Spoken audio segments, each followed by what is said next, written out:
Picture the late 1960s, early 1970s, a small town called Evanston, Illinois.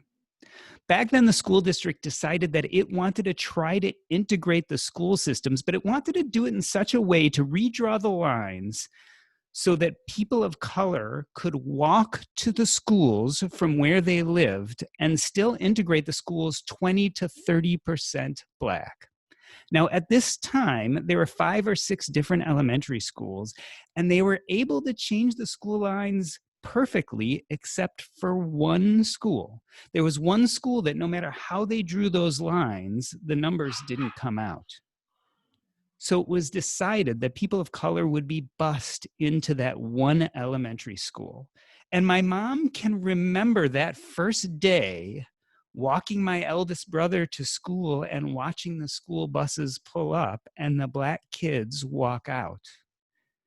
Growing up in Evanston, I thought that living in an integrated place was enough. Fast forward into my career as a doctor, I was practicing in that very same city that I grew up in.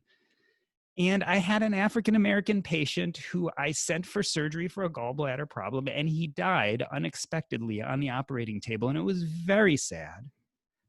And I don't make a habit of going to the funerals of my patients, but I knew his wife well, and the funeral was at a church a half a mile from my house. So I walked over, and as I opened the door to this church, I walked into a room of 500 Black people, and I was the only white person there.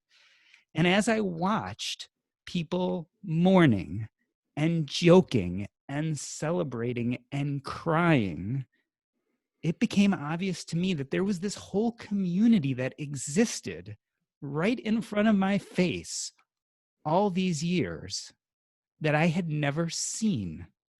I knew that people of color lived in my community, but I knew nothing of the richness or the community that existed. And I realized at that time, if I wanted to be a good father and a good neighbor and a good doctor, I need to learn to see the other communities around me, whether that be in my neighborhood or when I got involved in personal finance.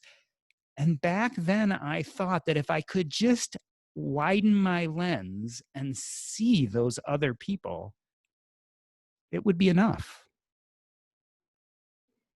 The truth is, over the last few months, I've started to realize something that I always knew, but maybe never had the courage to admit, that being silent isn't enough.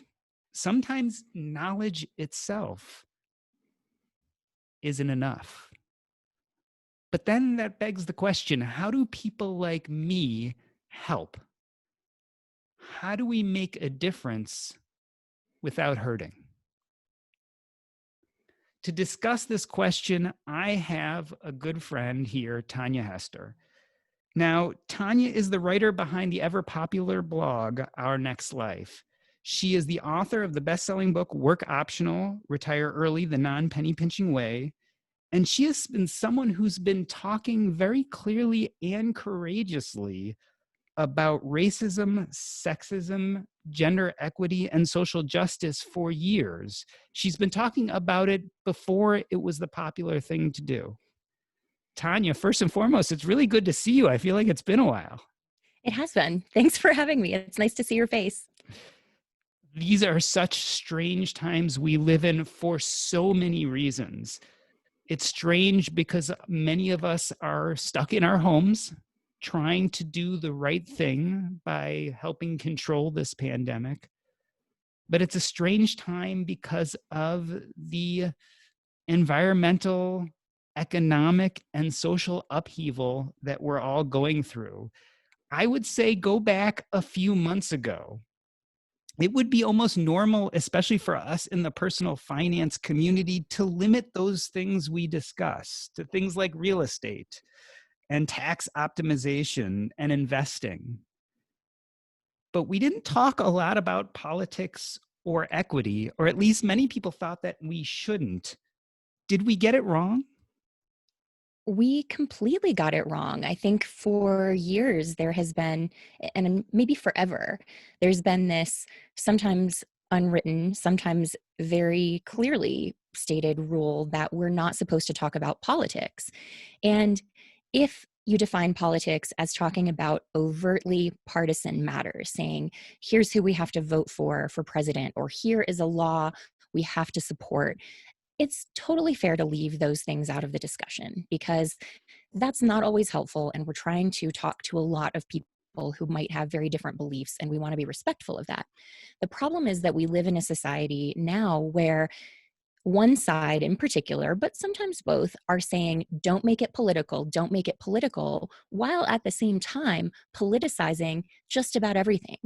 The fact that if I could go to the store right now, which I can't because I'm immunocompromised and we haven't taken the pandemic seriously enough for people like me to be able to go out, but if I could, I would be wearing a mask. And I know that there would be people who would say to me, because this has happened to friends of mine, hey, stop making such a political statement.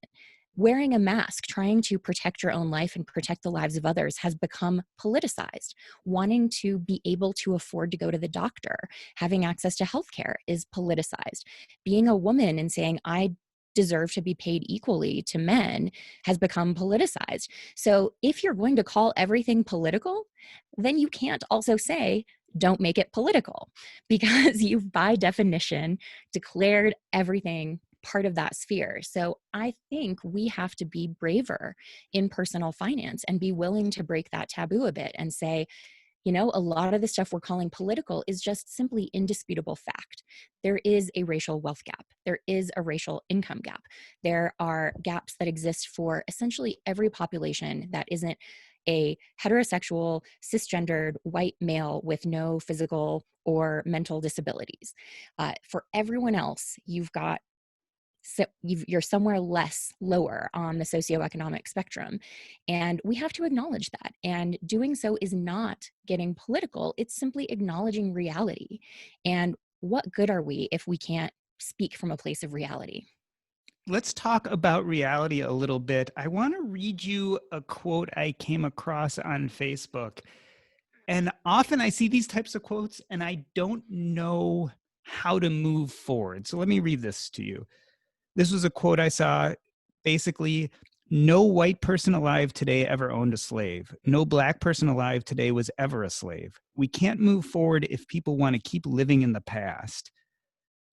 When you hear that, I know that brings out a very specific set of feelings. But besides those feelings it brings out, it makes me feel like maybe there's a little bit of a reality disconnect. Like, how do Mhm. we even get to the point where we both see a certain reality that we then can talk about? Yeah, I think that that sentiment is unfortunately all too common.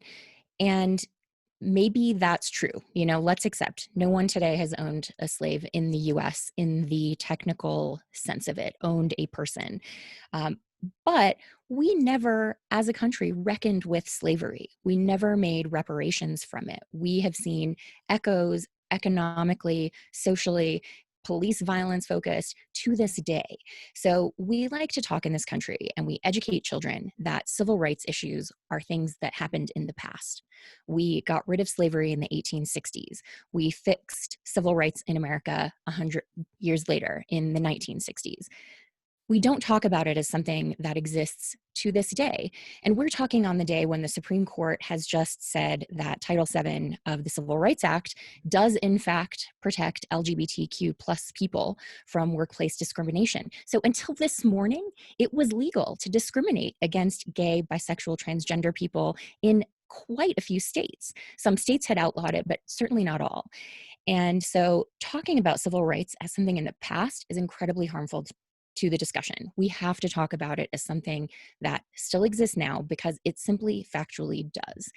And if we can just agree on that, I think talking about it as a civil rights issue, as a human rights issue, and not as like people demanding better treatment. There is a very destructive line of thinking that is articulated often. And I face this a lot in talking about women's issues.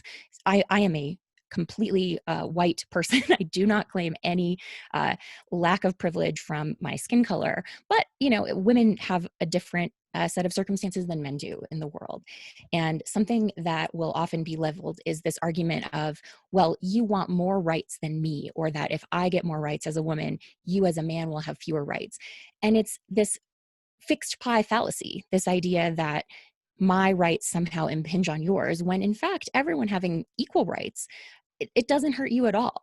And that's the place we need to be coming from, is not this place of what will my rights cost you, but how do we all actually grow and gain if we all have equal rights? And I've noticed that it's not just that it's fixed amount of the pie, but that people actually get angry and feel like you're somehow impinging on their rights Hmm. when you start talking about these things. Yeah, I mean, like right now we have such a big divide over the phrase Black Lives Matter and the people who like to respond All Lives Matter.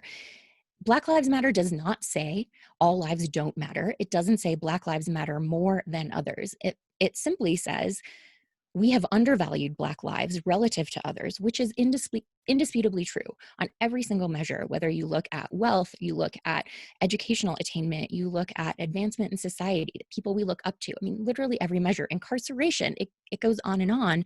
We have not valued Black lives equally. And so simply asserting, hey, we want to say that Black Lives Matter as much as everybody else's, that somehow is contentious when it shouldn't be. But we're coming at this with, I think we have to acknowledge there's a lot of intellectual dishonesty out there. The thing that feels different right now, we're talking about civil unrest. No Black American has learned anything new recently. George Floyd being killed, Breonna Taylor being killed in her bed at home by police who still are on the job. They're actually on paid vacation right now, but they have not been arrested. They haven't lost their jobs. This is not news to any Black person. I think what feels different is that some white people are waking up and recognizing that, oh, we have work to do. This isn't something where we need to keep making Black Americans fight for every right. It's that we have to deal with this. This is a white supremacy problem that white people need to talk about. When you say this is a white supremacy problem that white people need to talk about, one thing I've noticed by what I believe are well-intentioned content creators or just well-intentioned community members is this need to say, oh, let's invite a person of color over here to talk about this issue. Let's ask them how we can make things better. Is there a problem with that type of thinking? I understand the impulse, and I think the impulse to share the spotlight, to pass the mic, that is really important. We need to bring forward more diverse voices generally. I think if you look at most personal finance podcasts, most blogs that do interviews, you're going to see a lot of white dudes. You just are. And so looking at bringing more people to the table is a really good thing. However, what we're doing that we need to reckon with is we're asking people to do a lot of emotional labor in sharing their traumatic experiences with us when they may or may not feel safe doing so. I mean, if we've never shown any interest before in diversity or racial inequality or racial violence, and now suddenly we're saying, hey, tell me all about how racism has shaped your life. I mean, how safe are you going to feel doing that? So there's one, the emotional labor, but there's also the pay equity issue of this. If you're asking someone to come on, do work, you're not paying them because you're, I'm doing air quotes right now, but giving them visibility, and then you're profiting off that product, that's highly problematic. If you have a podcast and you're saying like, oh, I'm going to have somebody do a a guest hosting for me, I make money off that podcast and I'm not sharing that, we're simply perpetuating more of the same system. This is a system in which we have historically and still to this day underpaid, or maybe not paid at all, Black Americans, people of color, and we're asking them to do more free work to enrich you and to give your brand a halo effect. That's not okay. We have to do better than that. One of the problems I think many well-intentioned people face is when they see evidence of racism, sexism, social injustice, they're not sure how to address it, whether to condemn and vilify or whether to come together and educate. And I think there's a fine line to draw the difference between maybe explicit racism, someone who clearly means harm, and you Mhm. probably are never going to really bring that person very well to the table, and someone who is suffering from implicit racism, sexism, bias. Do you see those as a major issue in how we address people we see out there in the community acting quote unquote badly? I think there are a lot of things going on there. I think one is we are all terrified of failing in public. And on some level, we just have to get over that. I've said things that I've come to regret later. Some of them I've apologized for. Some of them I've just said, okay, I'm going to learn from this and do better. Everyone does this. We have to be okay with that. I think that people right now are so afraid of saying the wrong thing or saying the right thing a little bit the wrong way that they're just being silent or they're only speaking to their own echo chamber. Right now, I see a lot of people saying, I want to speak up about this, but I don't know how. Hey, people, tell me how, which we should not be asking people who have historically been oppressed to do the work for us of educating ourselves. If in this moment you can't find a million lists on Google of books to read to educate yourself about or movies on Netflix to watch, Netflix literally right now when you log in has a whole screen that's Black Lives Matter. And it's very easy to watch those films and to learn. And so we're expecting others to do the work for us. And then I see a lot also of people doing this tiny little half step of saying, hey, I want to talk about racism, and then seeing a lot of other white folks jump in and congratulate them. And you have this echo chamber of everyone saying, oh, hey, good job. How brave of you to bring it up. When you've in fact changed very little, you've learned very little. I think we have to go outside that and try harder. I think another piece that's really helpful in this moment is to think about this as anti-racism. I did not coin this. I cannot claim any ownership of this, but I think it's a really compelling idea that, as far as I know, was coined by Dr. Ibram Kendi, who wrote a wonderful book that everyone should read called How to Be an Anti-Racist. And in it, he talks about the fact that we are all racist. We all have implicit racism. It is pretty unavoidable as humans who are social creatures and learn a lot of things and are influenced in all kinds of ways we don't recognize. We're never going to push that stuff out entirely, but what we have to do is learn to recognize it. And in those moments when we recognize it in ourselves and in others, we have to push back against it and commit ourselves to not this short period of saying Black Lives Matter, but to the lifelong work of being anti-racist. And something that does, which I think is really helpful in this discussion, is it shifts the blame. So instead of saying like, we're going to go out and we're going to label who are all the racist people, we're not going to do that. This isn't about blaming. This is about saying, why is it that we live in a society in which racist statements happen, in which racist beliefs exist? And how can we fight to make this a better society where that stuff doesn't happen, or if it does, we can address it and we all feel brave enough to jump in and say something instead of just letting it go and saying, oh, I don't want to rock the boat. I'm not going to call this out. Because we have to commit to this. I hope this moment really shows that to everyone. This is not just some little trend. This is something that we have to do forever.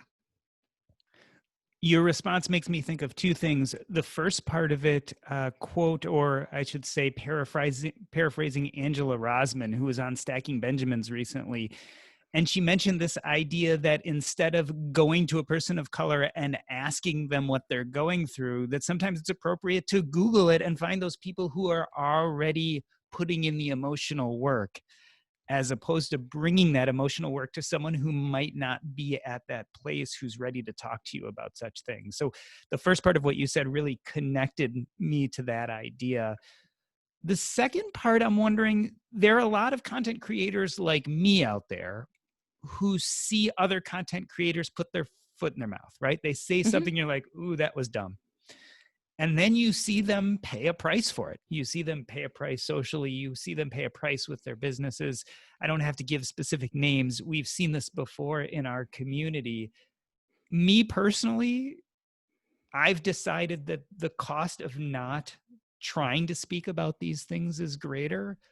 But there are a lot of people out there who are just afraid, especially if they are part of the super majority, the white males of the world.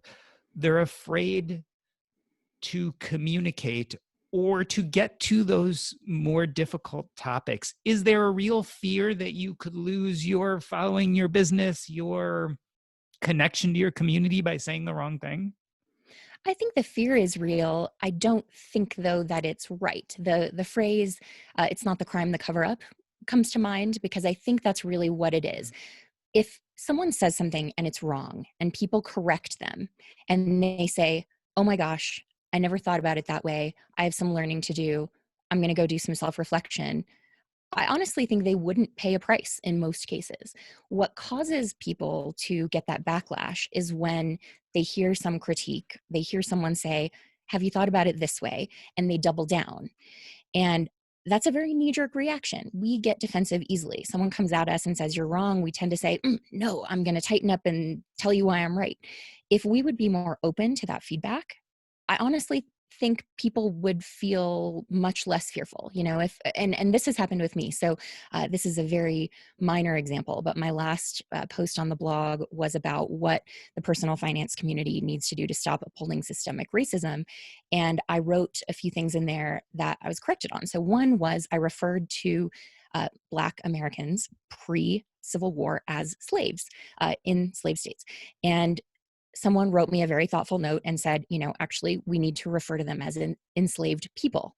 And this is an important difference. And here's some literature to read to learn why. I could have said, whatever, like words, whatever, semantics. But I went and did that reading and I wrote back to them and said, thank you so much for bringing this to my attention. I will do better. I have learned something. I appreciate that. I'm going to change it. Similarly, I used the phrase tone deaf. Someone wrote to me and said, that's an ableist term, which I have a disability. I was ashamed that I didn't recognize that. I could have said, oh, but I have a disability. You don't get to tell me what is ableist and what isn't. But I said, oh, wow, I didn't think about that. Thank you for raising that. Let's change it. I mean, I don't mean to pat myself on the back right now. I'm just trying to give very specific recent examples. But I think if we could change our mindset to be open to growth like that, and to be open to the fact that we're going to fail publicly sometimes, and we can acknowledge that and not be canceled, I think we'd have a very different conversation. And so for folks who are afraid of speaking up, signal your willingness to your audience to be corrected, to learn, to do better. Not that we're expecting people to do the work for us, but if we're trying and we're educating and we're speaking and we say something wrong, we need to be open to growing from that. And I think that makes all the difference. It's rarely the first thing that someone says that's the problem. It's the doubling down.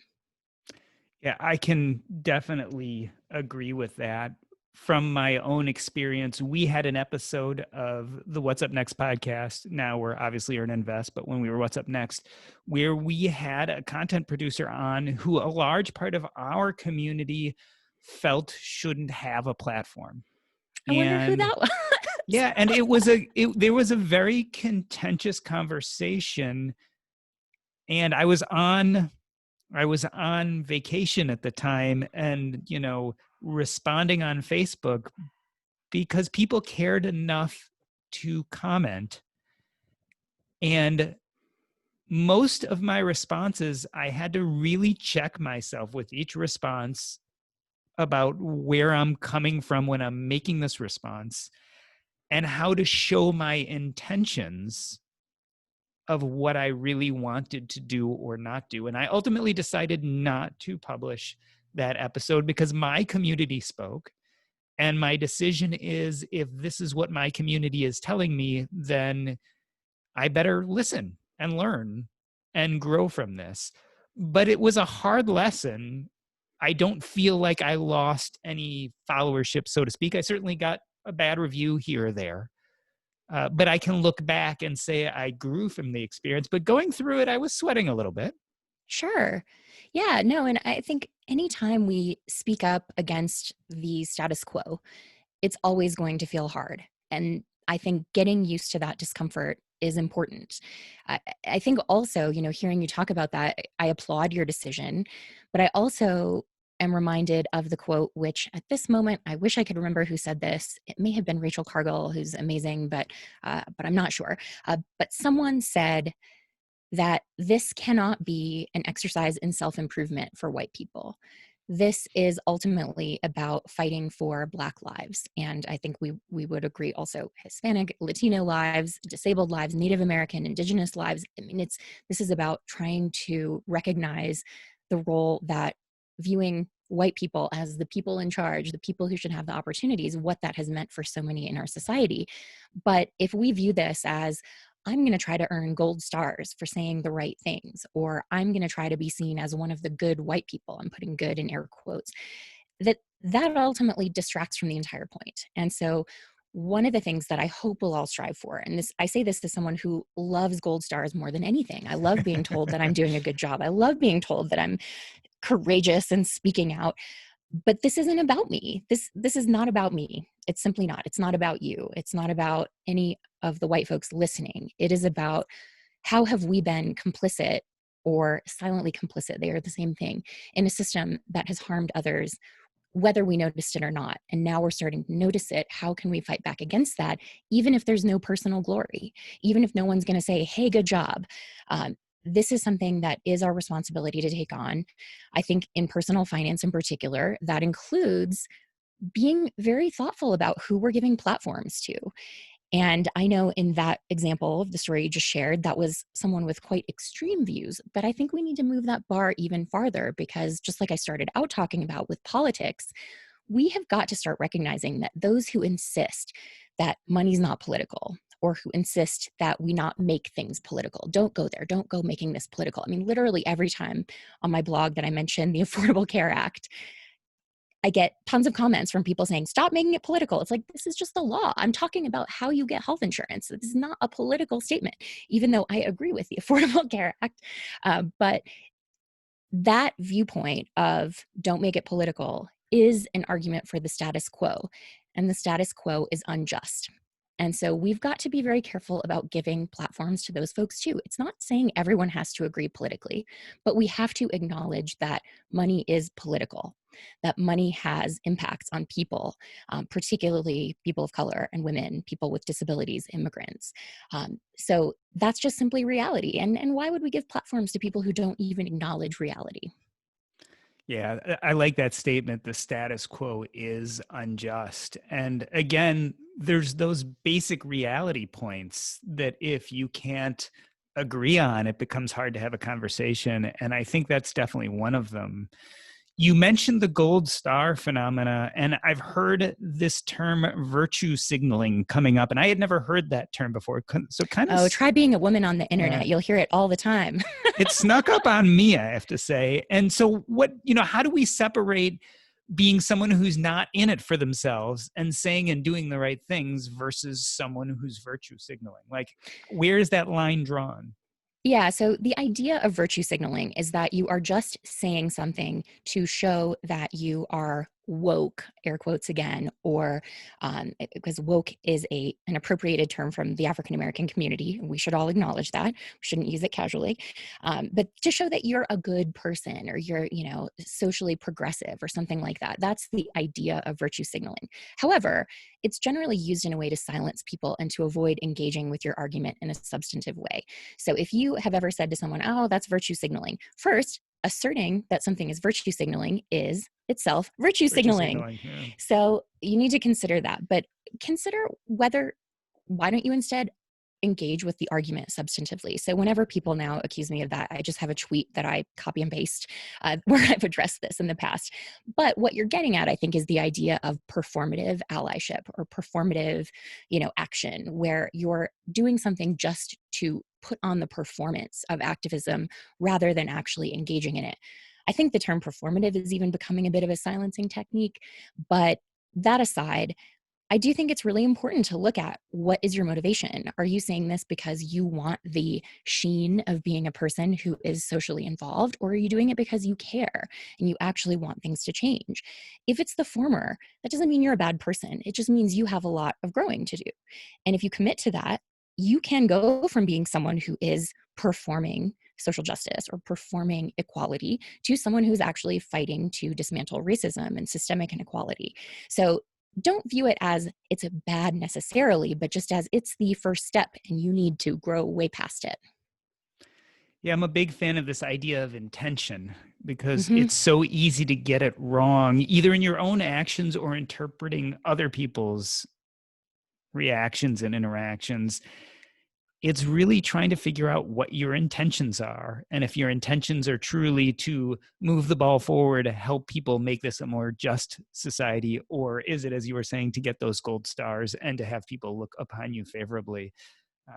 And sometimes it's not always easy to tell, even personally. I mean, just like you said, I like being recognized for doing things right. Hmm. But the I question is that my main intention? Yeah, I think we all do. And honestly, even if someone starts from a place of, a couple weeks ago, we saw people posting the black square on social media, on Instagram especially, but to some extent on Twitter and Facebook. And that was meant to show solidarity with Black Lives Matter. And a lot of those folks had never said anything about racial inequality or racial violence, police violence, any of it. They posted the black square and then they went back to talking about whatever. Hey, here's what my kid did in the yard today.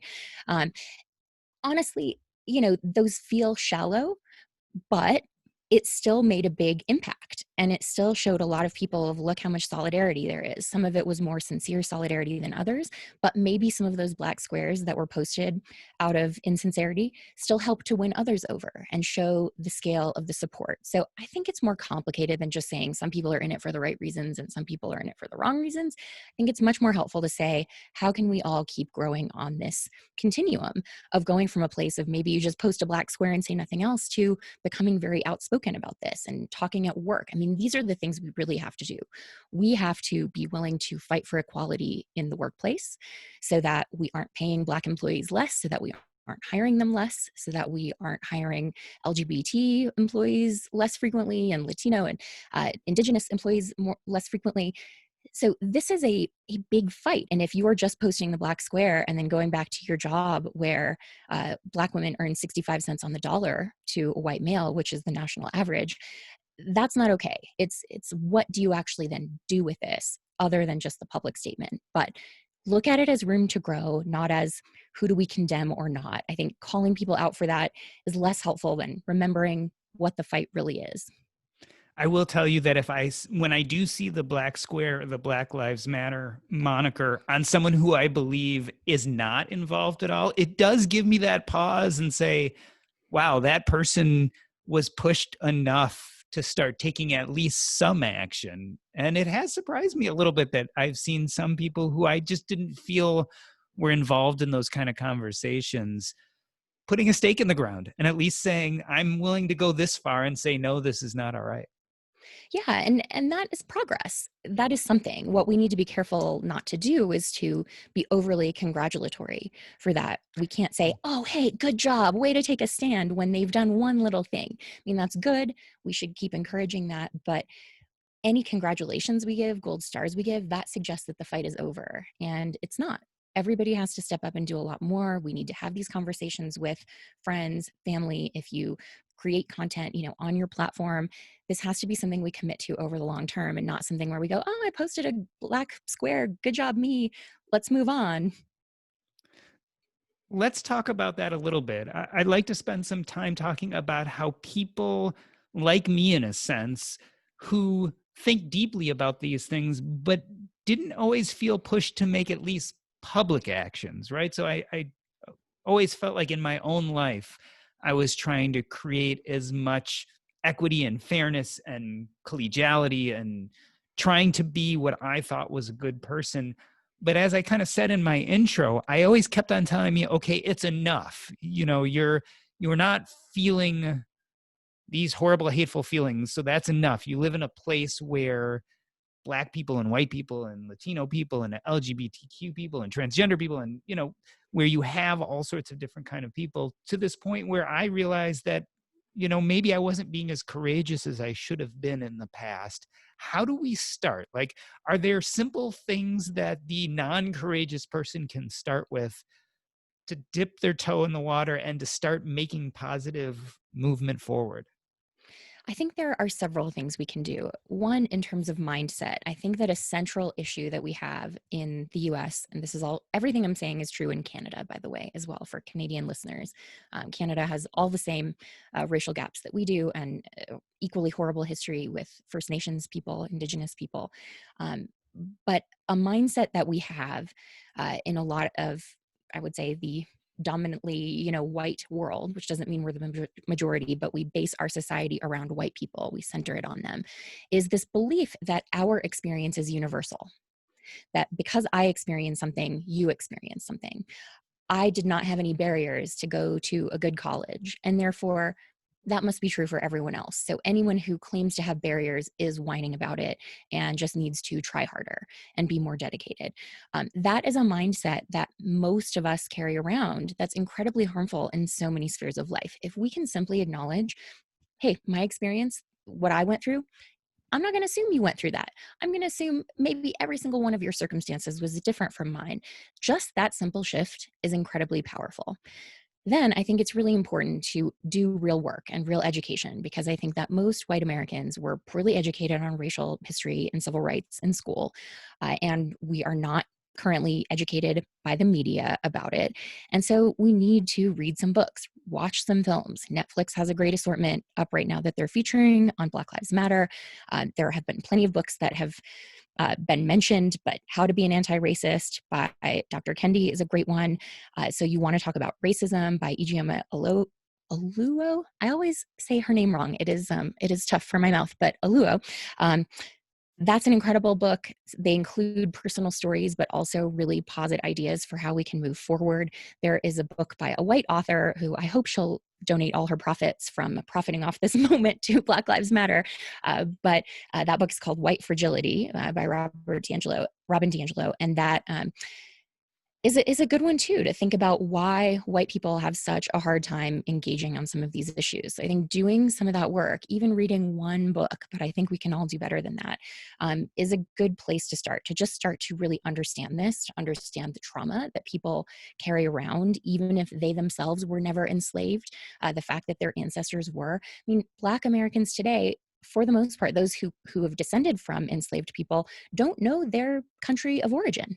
They don't know what their heritage is. They walk around, guessing, and thinking about that. Like I know exactly where my ancestors came from. I know like the specific counties in Germany they came from. Um, just even feeling unrooted like that, of not knowing where you came from. I think those of us who are white and don't have that experience, we don't know what that means for someone. And so trying to understand that, trying to empathize, trying to understand, just because I know my heritage, just because I had a good school, that's not necessarily true for everyone. And so the opportunities that I've had aren't necessarily opportunities that have been open to everyone. I think just acknowledging that is so important. I like the fact that you brought up education, and to further the point we made before, as opposed to finding your closest person of color who may or may not want to talk about these things, there is wonderful collections of books and blogs and podcasts on people who have really made it their business to talk about these things and feel passionate and want to get their message out to you. So be mindful of the fact that not everyone is ready to do that emotional labor of educating you about what they're going through. Yeah, I recently read an article in Glamour that was an interview with Ijeoma, and she talked about how she wants to live in a world in which we don't have to talk about this stuff. And it was something that I'd thought about, but it hadn't crystallized in this way, where she said, I'm having to spend my life essentially fighting back against racism. And this is a fight we were fighting 50 years ago, 150 years ago, 400 years ago. I mean, this goes back to the very beginnings of the country. And even before that in Europe, certainly there were a lot of racial injustices. So this is not a new thing. People have been fighting forever. And what could all of the Black writers, Black thinkers, other thinkers of color, writers of color, be contributing to the world if they weren't having to spend their time thinking and talking and writing about racism? I mean, we're missing out on a huge wealth of knowledge and creativity and cultural richness by making people keep fighting this fight. And so consider that. If you're tempted to text a friend or coworker and say, hey, how are you feeling about racism right now? Or tell me what I should be doing, you're keeping them from doing other important work too, in addition to expecting them to relive trauma and to share with you whether they feel safe or not. And so consider that in what we're asking people to do, and try to do as much of that work yourself as you can. Don't go on Facebook and say, okay, I want to learn. Tell me how. You're a smart person. You can figure it out. We all have access to Google. Google it, read books, watch films. It's all there. But let's try to take some of that weight off folks who've been doing so much of this work and fighting so much of this fight for so long, and do some of this fighting for them. Is there any non-weird ways to show support for your friends and family who are people of color without putting more burden on them? I mean, are there basic, simple ways we can say, hey, we support you? Maybe the black square is one of them. Maybe the, Black Lives Matter signs is enough. But how should people go about helping those people directly in their lives without making it strange and weird? So I want to acknowledge that I can't really speak to that because I am a white woman. So I don't know what it's like to carry that burden around and to be expected to speak to this all the time. But I've tried to read a lot on this question and to think about what's an appropriate way to reach out to folks. And so what I've been trying to do is to send notes or send texts and to say, "Hey, I'm thinking of you. You don't have to respond to this, but please know that I'm holding space for you and I'm happy to support you in any way that I can. Please let me know what that might be."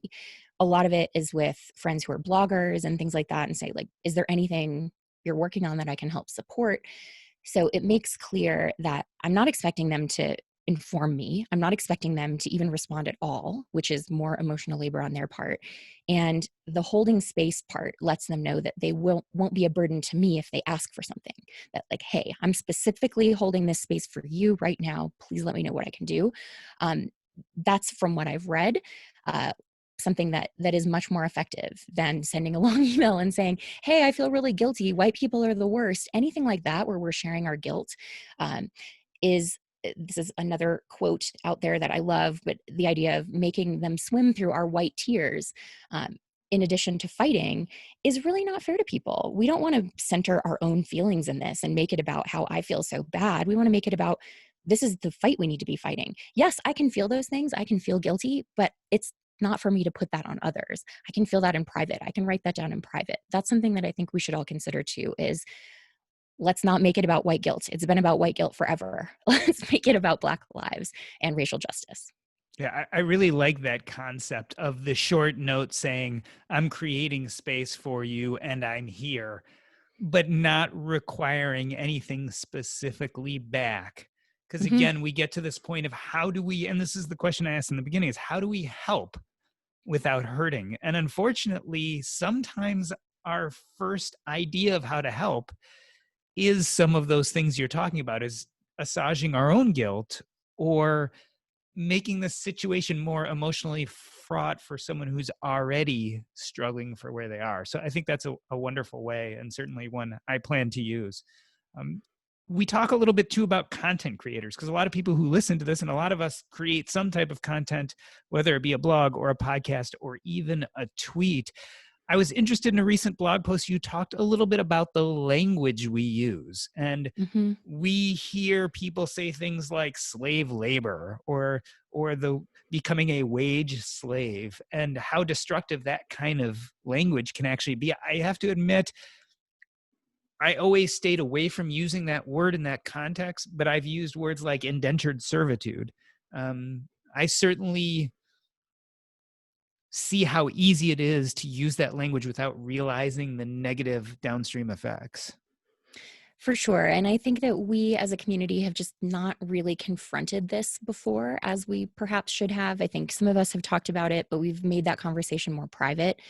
And the most common analogy I see is the likening of debt to slavery, that if you are in debt, you are a slave somehow. If we actually look at the history of slavery, that's simply not true. There's no measure in which that's true. You cannot declare bankruptcy from slavery and no longer be an enslaved person. After the passage of the Fugitive Slave Act, you couldn't even be a freed slave in a northern state and have that freedom ensured. You could be forcibly returned back to your quote unquote owner, because we thought people could own people. There is nothing about having credit card debt, having a mortgage, having student loan debt that is like that. That's not to say being in debt feels great. It's not to say that having a heavy student loan burden from a bad institution is a great spot to be in, but it is nothing like slavery. And so we need to think about this. A response that I got a lot, because I've for years been calling out, especially bloggers who are friends or podcasters who are friends. I've said, like, hey, maybe rethink how you use slavery or how you use wage slave. Even people who are very progressive and very pro-human, pro-social justice, I've heard for years them using those phrases. And so I've said this to folks and they said, like, I just don't see what the big deal is. And that's again making that mistake of assuming that your experience is universal. Of slavery doesn't feel like a big, huge, loaded, traumatic thing to you, so you assume it's not for others. When we need to instead say, what are the words we use? How might they affect others? And okay, I'll find a better word. I mean, we have lots of words. There are all kinds of things that we can compare debt to, or we can compare having to go to work. I mean, the idea of comparing having to go to work to slavery, the concept of wage slavery, is so preposterous to me. Virtually every person who's ever lived on this planet has had to work in some capacity. How is that like slavery? Surely we can do better. And we use other words too that are problematic. The use of tribe a lot in the financial independence space, a lot. That has meanings both in Africa and in indigenous cultures. And having a group of friends is not having a tribe. It may not push any buttons for you and feel bad for you, but it feels bad for others. And we have to know that. Doesn't mean our vocabulary instantly has to be perfect, but when we see these things pointed out to us, we can make the decision to do better. Maybe apologize if it warrants it.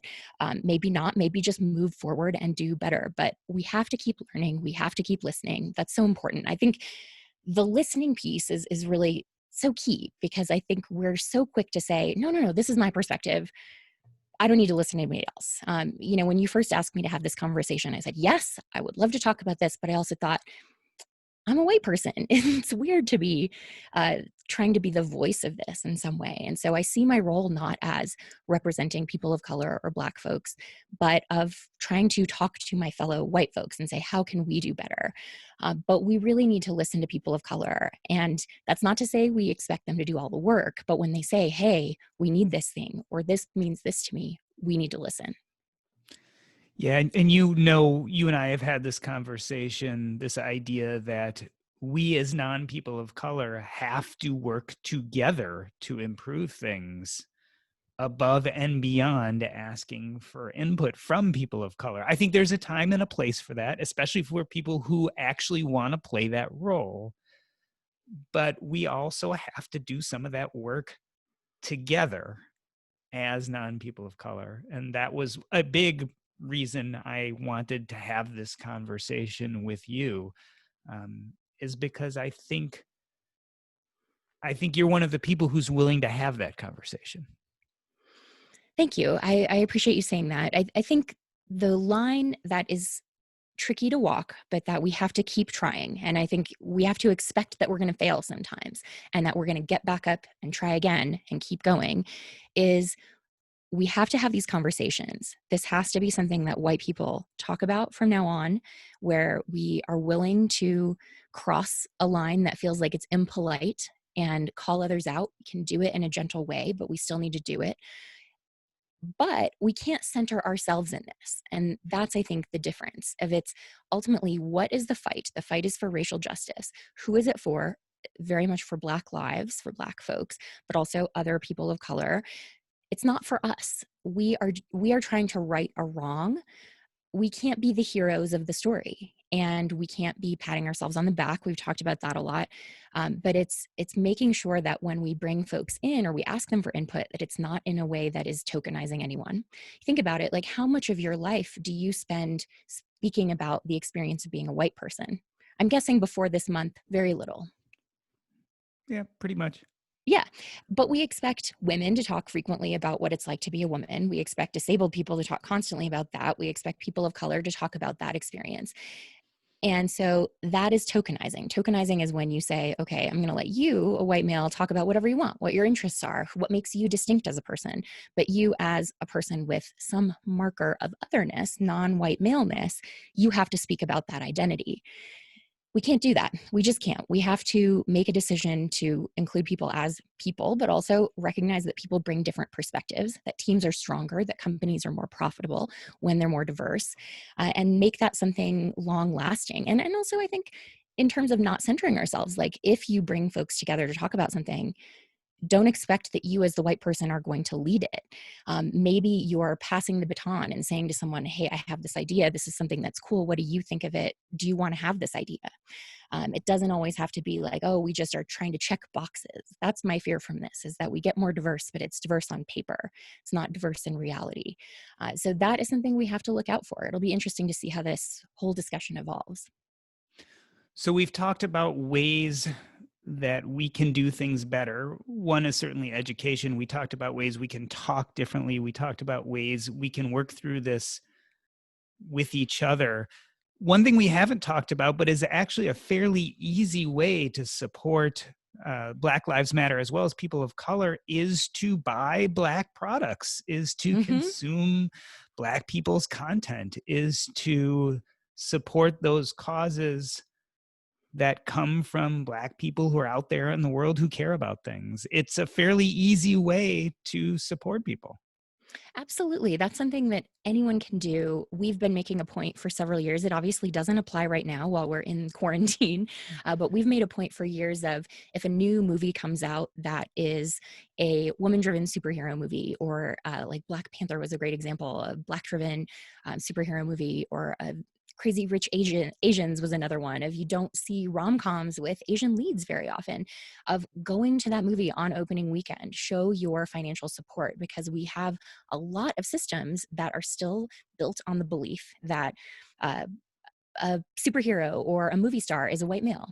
And that is the only thing that someone can look like. And so we have to vote with our dollars on a lot of this stuff. And I think that's supporting Black creators at all levels. I think that's not just trying to read the anti racism books by Black authors, but reading their fiction, reading their comic books, reading all of it. You know, there's so much wonderful contribution from Black Americans to the culture of the world. And we're happy to dance to Beyonce, but then we don't want to fight the fight with her, you know. And Beyonce sent a letter to the Attorney General in Kentucky to try to get Breonna Taylor's killers imprisoned. I mean, she's fighting this fight every day, and we're just saying, like, oh, I like all the single ladies.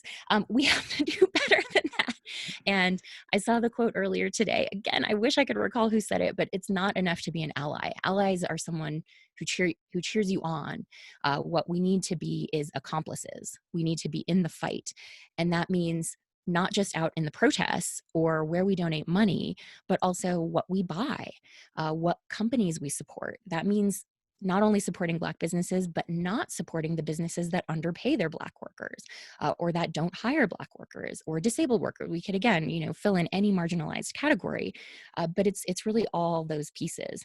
I think too, specifically to content creators, something that's important to change is how we give advice. Because, you know, I was talking with my husband Mark earlier today, and he was saying, well, you know, how actually is it different? Isn't financial advice pretty universal? Spend less than you earn, build up an emergency fund, contribute to your 401k up to the match. And I said, well, that sounds good, but Black folks are only half as likely as white workers to even have access to a 401k.